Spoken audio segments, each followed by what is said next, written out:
Hello fellow students, today we are going to talk about the rules of differentiation. But first, before you learn the rules, you must be very familiar with your derivatives. Otherwise it's very easy for you to make mistakes when you apply the rule. So there is a table for the common functions and its derivatives. You need to know this by heart. For a constant function c, like 1 or 2 or something, its derivative will just be 0. So whenever you see a constant plus behind an unknown, such as x plus 1, its derivative will not include this constant c, it will just be 0. You can just ignore it. And for a power function, if you have x to the power of n, its derivative is very simple. You just take this power is n, multiply it in the front, and minus this power by 1. So for example, if you have x squared, so x to the power of 2, its derivative will be 2x. Because you take the 2 out in front, and 2 minus 1 is 1, so 2x to the power of 1. And for the sine of x, the derivative is cosine of x. For cosine of x, its derivative is 9 sine of x. You need to be aware of this minus sign here. For tangent, its derivative will be 1 over cosine squared of x. And the exponential one is the easiest because its derivative is just itself. It doesn't change when you differentiate it. For the natural log, its derivative will be 1 over x.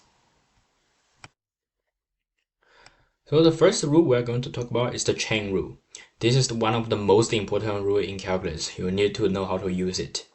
And we will see a complicated function, typically one embedded inside another, so multiple function, one in another. You need to use this rule. And what you need to do is first differentiate the outer function and keep what's inside unchanged. And second, differentiate now the inside function and times the two together. So if you have a composite function f of g of x and you take this derivative, it will be f prime, so the derivative of the outer function, and the inside g of x is unchanged, and then you multiply by g prime of x. Let's just do an easy example. Find dy by dx if y is square root of 2 minus 3x. Now you can see this is a composite function because the outer function is a square root and the inner one is a linear. So you can easily tell the function, our outer function f is just this square root, and the inner function gx is just 2 minus 3x. And you take each derivative. The derivative of a square root, you should remember this is a very important result. It's 1 or 2 times the square root. Because the square root is basically just a power to the 1/2. You can use the power root to verify it. And for the gx, it's even easier. It's just -3 because this is a linear function. Its derivative will just be its gradient -3. So using the chain rule formula above, is the outer function differentiated 1 or 2 times the square root, and keeping the inside function gx unchanged, stick it inside, and then you times it by the derivative of the inside function, which is -3. And you can leave your answer in this form. You typically don't need to simplify it in a typical differentiation question. And now we have a nice application of the chain rule. If a function is of the form f of ax plus b, then its derivative will be a times the derivative of f itself, and with the inner linear function unchanged. Why is that? Because if you use the chain rule, you will take the derivative of this thing is equal to the derivative of the outer function f with the inner function unchanged times the derivative of the inner linear function. And for the linear function, its derivative will just be a, and then you multiply the a in front and you get this. So for example, if you have e to the power of 3x plus 2, so this is your outer function f and your linear function this. So you take this derivative, it will just be the gradient of the inner function 3 multiplied by the derivative of the outer function. And the outer function is just e to the power of something. And the e to the power of something you differentiate it is unchanged. It's still e. And this application or theorem is very useful for you to do questions like this.